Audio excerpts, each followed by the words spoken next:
1 जुलाई को भारत देश में 3 नए आपराधिक कानूनों का आगमन हो गया है। इन 3 नए कानूनों के तहत ही अब देश में न्यायिक व्यवस्था आगे बढ़ेगी। इन 3 नए कानूनों के नाम हैं भारतीय न्याय संहिता, भारतीय नागरिक सुरक्षा संहिता और भारतीय साक्ष्य अधिनियम। खास बात तो ये है कि इन 3 नए कानूनों ने ब्रिटिश काल से चले आ रहे भारतीय दंड संहिता यानी कि इंडियन पेनल कोड, आपराधिक प्रक्रिया संहिता यानी कि क्रिमिनल प्रोसीजर कोड और 1872 के भारतीय साक्ष्य अधिनियम यानी कि इंडियन एविडेंस एक्ट की जगह ले ली है।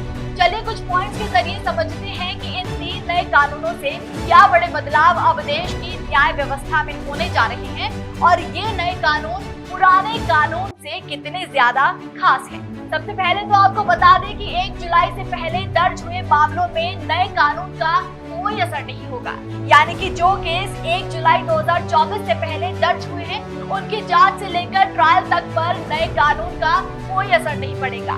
दूसरा, नए कानून के मुताबिक अब नागरिक अपराध के सिलसिले में कहीं भी किसी भी पुलिस थाने में 0 FIR दर्ज करा सकते हैं। इसके बाद अपराध की जांच के लिए मामले को घटनास्थल के थाने में भेज दिया जाएगा। तीसरा, अब ई-सूचना के माध्यम से भी FIR दर्ज कराई जा सकती है, यानी कि आप अपने फोन के माध्यम से भी बिना थाने जाए वॉइस रिकॉर्डिंग करके या फिर मैसेज भेज कर भी रिपोर्ट दर्ज करा सकते हैं। इसके बाद FIR के मामले में फरियादी को 3 दिनों के अंदर ही थाने पहुंचकर FIR की कॉपी पर साइन करना होगा। चौथा, अब FIR के 90 दिन के अंदर ही चार्जशीट दाखिल करनी होगी और चार्जशीट दाखिल होने के 60 दिनों के अंदर ही कोर्ट को आरोप तय करने होंगे।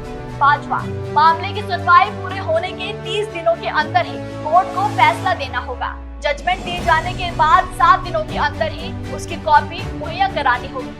छठा, इन 3 नए आपराधिक कानूनों में महिलाओं और बच्चों के साथ होने वाले अपराधों के लिए खास कदम उठाए गए हैं। इसमें सभी प्रकार के सामूहिक बलात्कार के लिए आरोपी को 20 साल की सजा और आजीवन कारावास दिया जाएगा। सातवां, इसके अलावा नाबालिग से बलात्कार करने पर अपराधी को मौत की सजा दी जाएगी। आठवां, यौन अपराधों के पीड़ितों के बयान दर्ज करते समय वीडियोग्राफी अनिवार्य होगी। नौवां, सुनवाई के समापन के बाद 30 दिनों के अंदर ही कोर्ट द्वारा फैसला सुनाया जाएगा।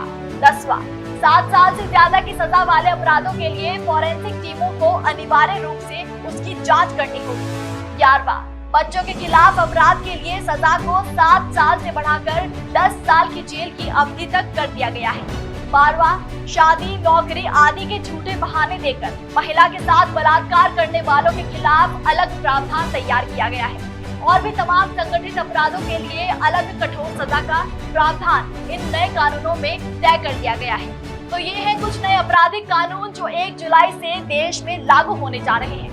वैसे तो हमारे देश की लचर कानून व्यवस्था ने ही आज तक सभी अपराधियों के हौसले बुलंद किए हुए थे, लेकिन अब इन नए आपराधिक कानूनों से देश में कितना बदलाव होता है, कितना सुधार होता है, ये देखने वाली बात होगी।